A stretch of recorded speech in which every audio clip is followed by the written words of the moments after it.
and welcome. You are listening to the Live Lama podcast. I'm Gunjan. I'm Rajiv. Today's episode will be a different kind of episode. And this will be dedicated, or I would say, in memory of Gunjan's grandfather, whom they used to call lovingly as Bauji. So true. Yes, my Bauji. मुबारक हो, खुशियाँ हो, दुख भगवान आपको दिखाए नहीं, खैर खुश में रहो, आराम से रहो, मिल के रहो, मिल मिलाप रखो।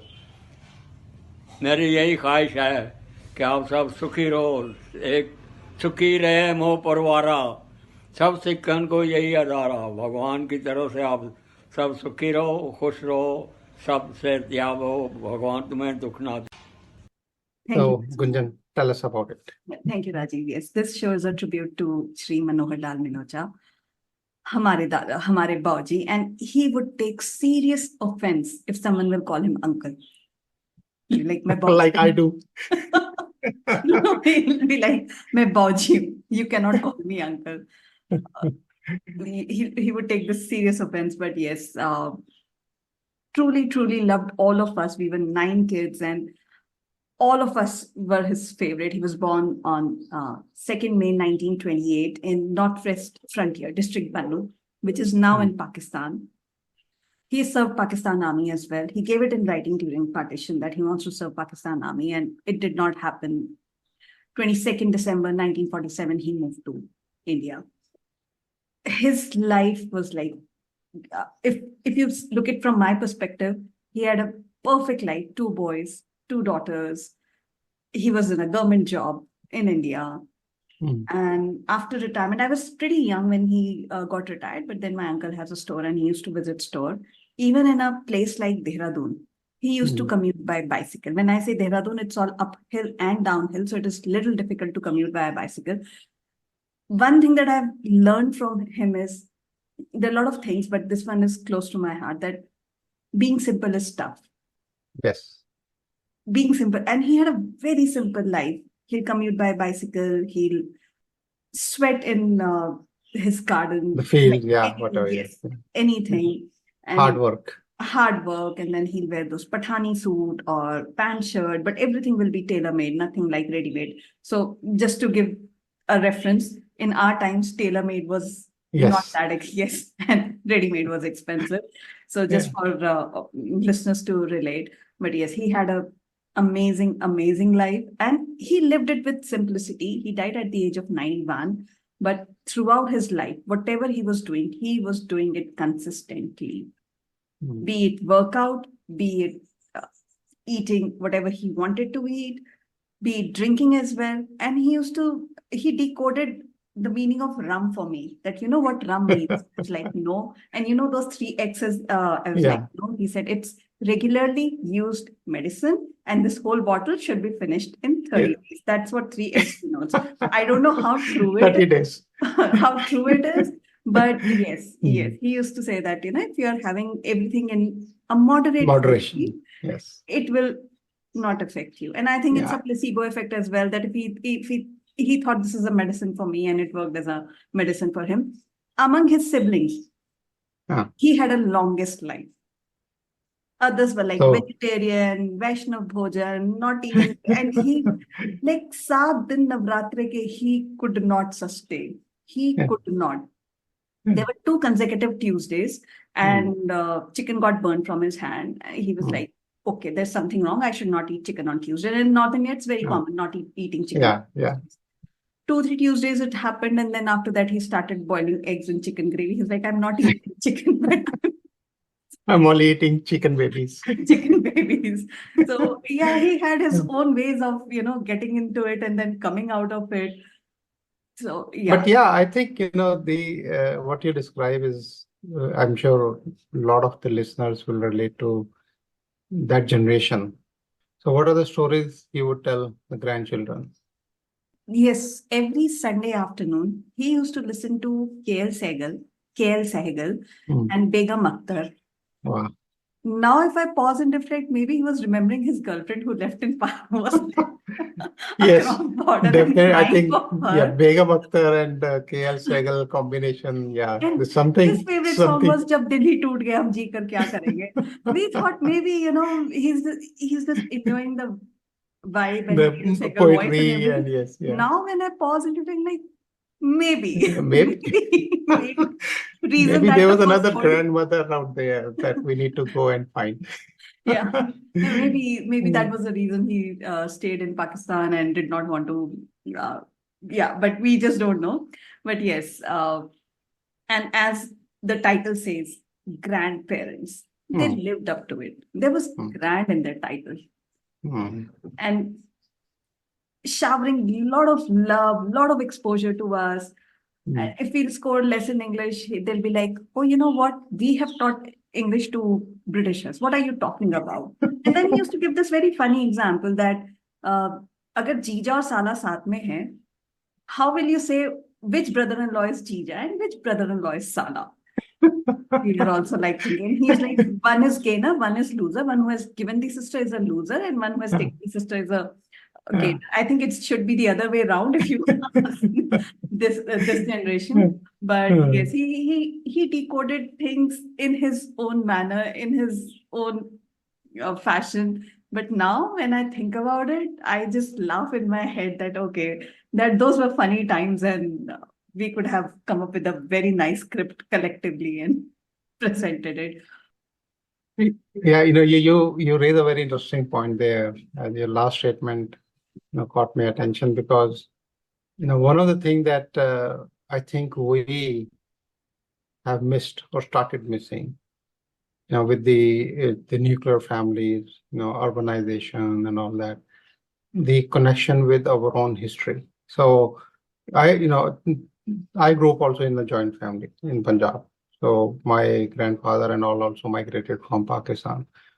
And so I remember similar days, when, our uncles or, like Tayaji and all that, and on the weekend you would sit and they would tell stories about each other, how they grew up, the values. There were a lot of nuggets of family history and everything that got passed down. And And we, over time, I look at my children and they really have no clue. Even they're like my parents, because, we have been moving around the world because of job, the connection with the grandparents has not been as strong as I see that we had with our, this thing. So all that living history is lost, which I think is a shame. very rightly said, Rajiv. And also in this polarized world where you cannot trust anyone, we were 20 people in the same family, and yes, everyone had their own opinions, heated discussions, but respectfully. Hmm. And we were just not taking absorbing what newspaper was giving us. Hmm. Had different opinions as well. And I remember this very distinctively that in our neighboring country, few girls, I don't remember it if it was an acid attack or they were shot because they were not covering their head and saying they were not following their religion. No, hijab. No. My grandfather got really upset that when Hmm. covering head became religious. Hmm. For us, it was a cultural thing.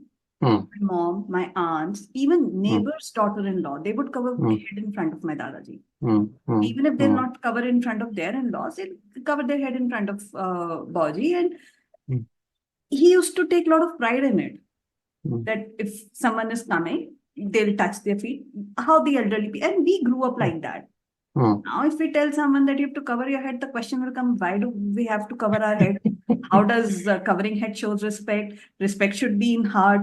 All said and done. All said and done. We'll just zip our mouth and go for it because we are not mature enough to understand what the other person is saying. And the reasoning he said that why ghungat was there, why covering head was there, that if you're saying something, if anyone is saying something, or maybe mother-in-law is being sarcastic or not saying, and even if you're making faces frowning, nobody should be able to see that. So, So you hide your true emotions and be polite. So it's a good cover up. Yes. just to Yeah. maintain the peace of the Piece of family. house. And then when you'll think with cold head, you'll be like, oh yes, that person was right, wrong. You just don't know. But Yeah, this was the thing doesn't matter anymore. Yeah. right, Yeah. right. So yes, he had his own ways of justifying things, which we don't Yeah. know how true they were. But yes, he used to come up with his own logics, and we used to be very happy about it.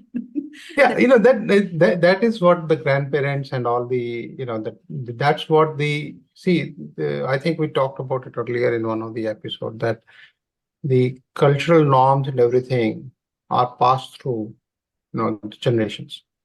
So now, because if you look at all the urbanization and nuclear families and all, that doesn't happen. So now who sets the cultural norms? It is the media. Now, what we are talking, like, the example you gave, hijab from being a cultural or social norm to a religious norm, who said that, who changed that agenda over the generations? We don't know. We don't know the history. So everybody is so busy in living their daily life. By the time we retire, we will think of, okay, what really were the true cultural norms? Why was this a norm? This should only be told to us through these generational living history telling. And I think that is a very, very big loss. And if this, and that's why you see in the Western culture and all that, or Western societies, who exactly is setting up these cultural, norms as of today, social norms, exactly the same thing. So what other stories would you tell? Did he talk about his, the Pakistan days? Did you, like, whenever he would listen, did you guys prod him, who is he remembering? it was repeated stories. I think every grandparent must have told them that we had a lot of land there, we had a lot of Yes. gold there, we had a lot of कि बर्तन सारे ले आए थे, gold भी लेके I आए. know, How is exactly. that possible? But yes, coming from both of my grandparents migrated from Pakistan. My grandmom, they moved in April, and my dadaji, he moved in December 2022. बड़ा दिन की छुट्टी. It's maybe another episode for that. But yes, there was one thing: he did not believe in God. He believed in destiny somehow. And he was saying that he was really young, and his dad, he lost his slippers. There was firing going on. And he went to that place to get his slippers. Slippers? Like, you'll risk your life for slippers, but those slippers was truly Important. valuable for them. Like, they went to Gurdwara, they took their slippers out, and then there was, firing going on, and they were like, no, we need to get our slippers.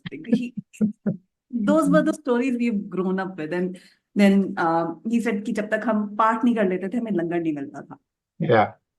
So we will be playing around. जैसे ही आएगा वाहिगुरु जी का खालसा, वाहिगुरु जी की फतेह, we'll just go and say the last line. Our dad will see And that then, screen, and then they're like, okay, allow these kids. And as they say that we know, children, we just don't say anything. So yes, and he used to get mad that कि क्यों फूल तोड़ के भगवान को चढ़ा रहे हो? Why? And what they call is कस्तूरी मृग, कि उसके पेट में कस्तूरी. Yeah, कस्तूरी मृग. Yeah. That मृग is just wandering around. Yeah. दिल में ही है, कहीं नहीं. So it's actually an atheist book, like more spiritual than Baptist. Yes. So and people, there's a very interesting thing you said, that फूल तोड़ के, which I immediately thought that if you look at it, people kill living flowers to be offered to a stone, and just because the stone has been shaped into what they imagine to be a god. He used to quote very interesting. Kabir here.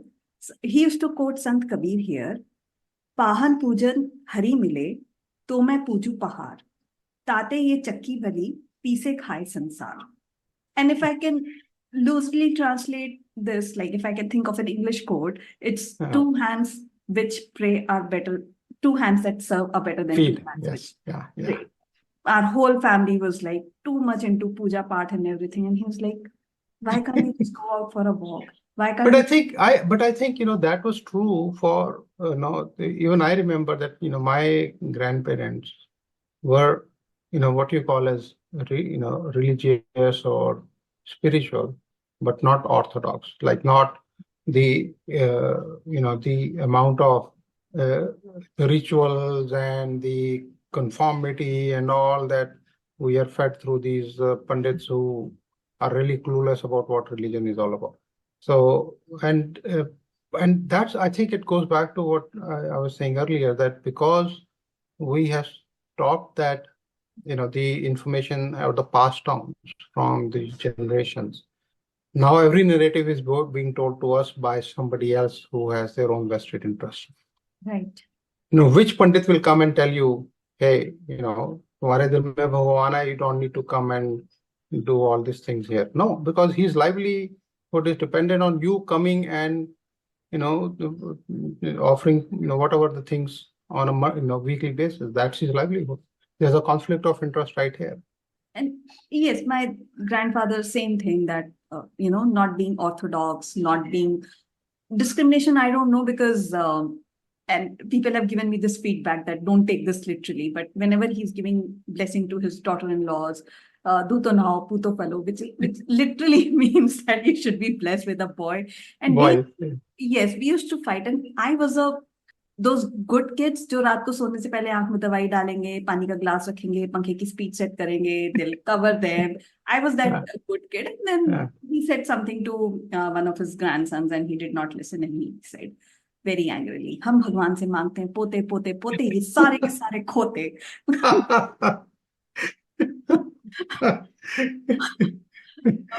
Yes, he used to love, yes, all of us a lot, but then we could see that his inclination was yes, the biases towards sons, yes, and the daughter, grandsons. or yes, yeah, We could, or yeah, whatever, yes. But then The everyone, male versus female. but yes, everyone left, and then I was the only kid left at home. He used to take care of them, and he used to love. And I really don't know how my life would have been without him. Not just mine, even other siblings. In our schools, we used to have a month dedicated to sports. And whatever sports we were having at school, we used to have those practices at home. And my Dadaji used to be a referee. He was like, okay, we'll do this 100 meters, and he'll make his own rules and everything. Okay, if we'll take this twice, then it will be a 100-meter sprint. If we'll do this, that. He has done all sorts of jugaad that very involved. You know that we call it radio, but he used to call it transistor. Yes. And he just dropped from the first floor. He showed it to the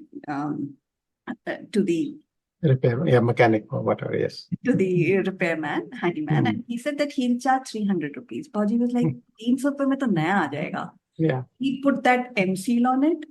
He just collected it and wired it, and it worked absolutely fine. Every time we would think that we will gift him a tape recorder, a transistor, no, nothing doing. What was his, he will use it till the time, each and every microchip is exactly till the thing itself says, please let me go. Spare me. Please spare me now. Yeah, but I think that was true even for the lot of the generation, that generation, and even the next generation. I saw that same in even my own parents, because when I think it is more of that when the life was disrupted and they had to restart their life after the partition.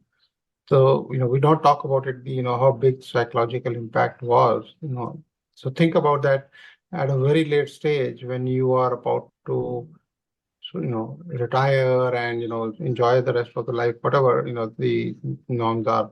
And now you have to restart. So that frugality got so ingrained that, because this is like the outcome of the fear of you don't know what tomorrow will bring. So not to even waste anything. Let everything decay to its death before you let it go. Yes, Rajiv, you got a very interesting point, and deviating a little bit from the topic, but we are at a generation where we tell our parents, why do you think so much?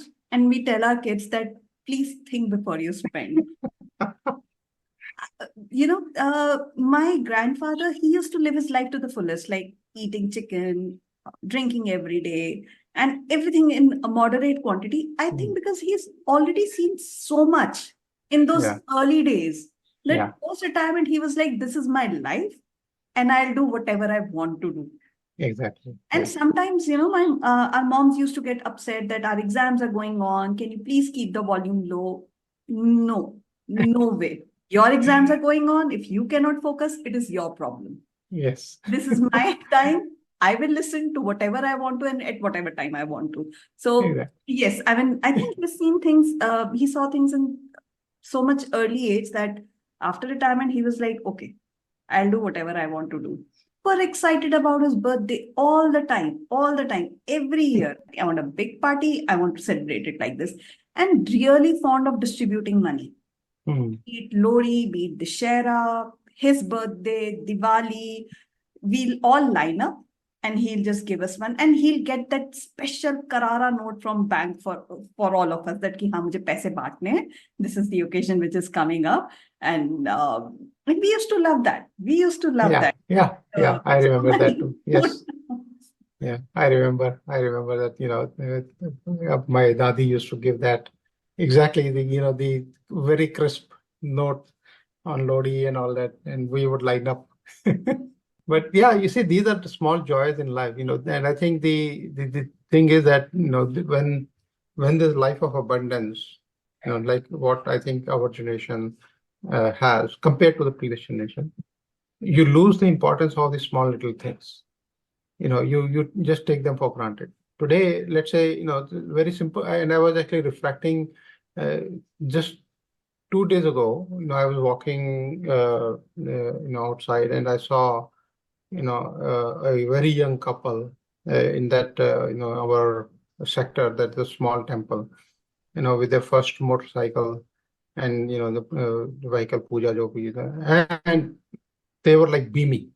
And I was thinking that, I remember when I bought my first stereo and my, first this thing, that those were like, I would like enjoy them, right?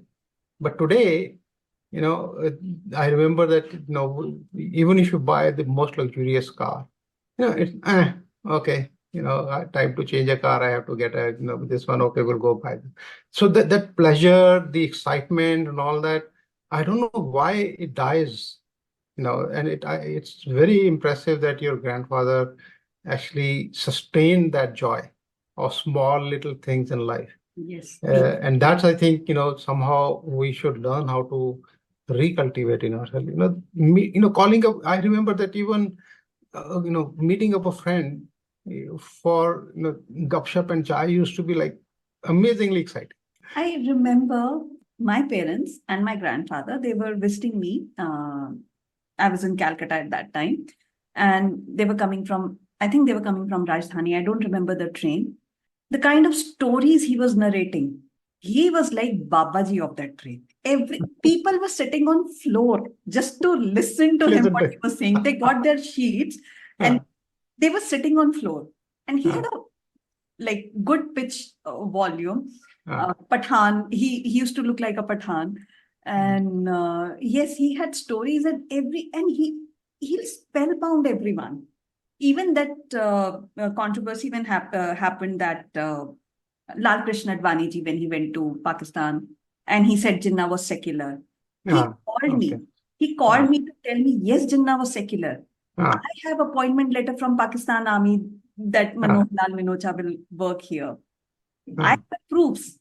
And he had those small little proofs when his grandson was born. He has written that date, time, his weight, height, everything, his appointment letter. Very few photographs. I've seen him admiring one photograph. That there were three brothers. That one photograph, like wherever he'll go, he'll take that photograph. Itna pyar tha un bhaiyon mein. I know. Yes. Like one was it was a joint family. My dadaji, his younger brother, he was Yeah. only with him, and the other one passed away pretty early. But he used to miss him like anything, I'm anything. sure. I mean, no communication, no phones, no letters, nothing. But the kind of connect they had, Yeah. I don't Yeah. think so anyone can have in this life, in spite of having Yeah. everything.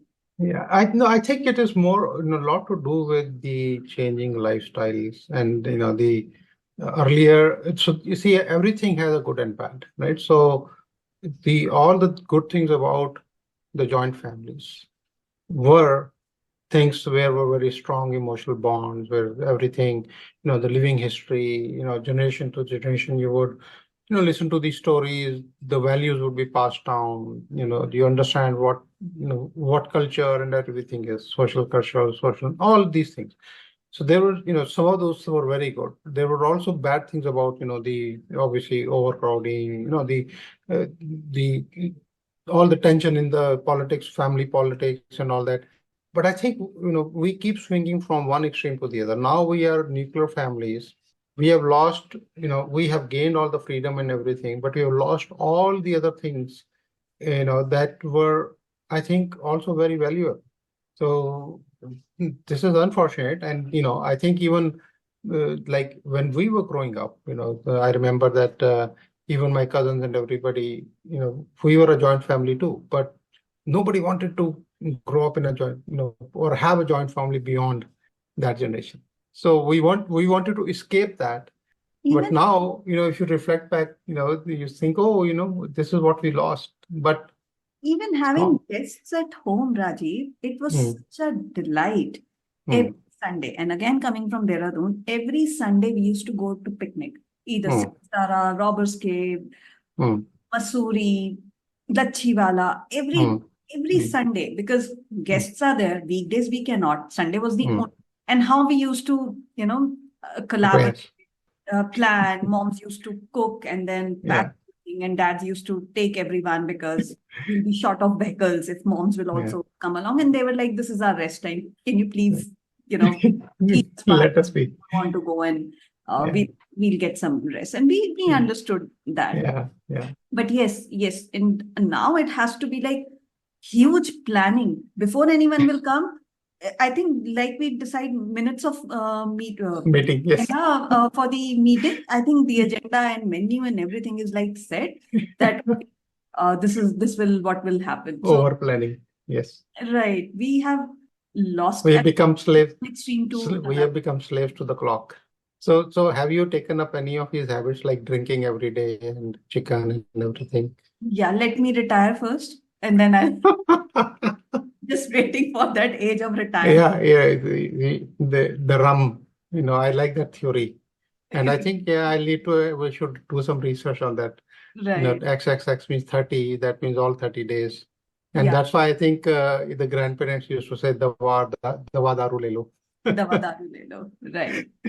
Right. And Rajiv, thank you so much, and thank you for encouraging me to do this Speak podcast. about, yes. Speak Yeah, about. no, this was good. I think, it's a good timing also is, appropriate. So thank His you for birthday sharing a lot of these His birthday. personal details. I'm sure listeners will enjoy it too.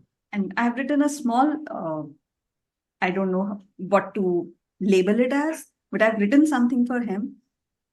It's a Go for it. sorry and a thank you, both in one, because we often had that complaint that why did you go to Dehradun? Why you did not settle in some big city? And I have written कि अगर हम बड़े शहर में पैदा हुए होते तो कैसे होते? Gojit, Correct. this is for you. अगर हम बड़े शहर में पैदा हुए होते तो कैसे होते? न वरांडा, न आंगन, न छत, न खेत होते. हम बस एक 2 to 3 BHK में बड़े हुए होते. घर के आंगन में जो हमने क्रिकेट, बास्केटबॉल, बैडमिंटन, हर्डल्स के अपने रूल बनाए हुए थे, शायद बड़े शहर में ऑर्गेनाइज स्पोर्ट्स को ही सही रूल्स के साथ खेल रहे होते. अगर हम बड़े शहर में पैदा हुए होते तो कैसे होते? न साइकिल, न स्कूटर, न मोपेड चलानी आती. हम सीधा कार ही सड़क पर उतारते.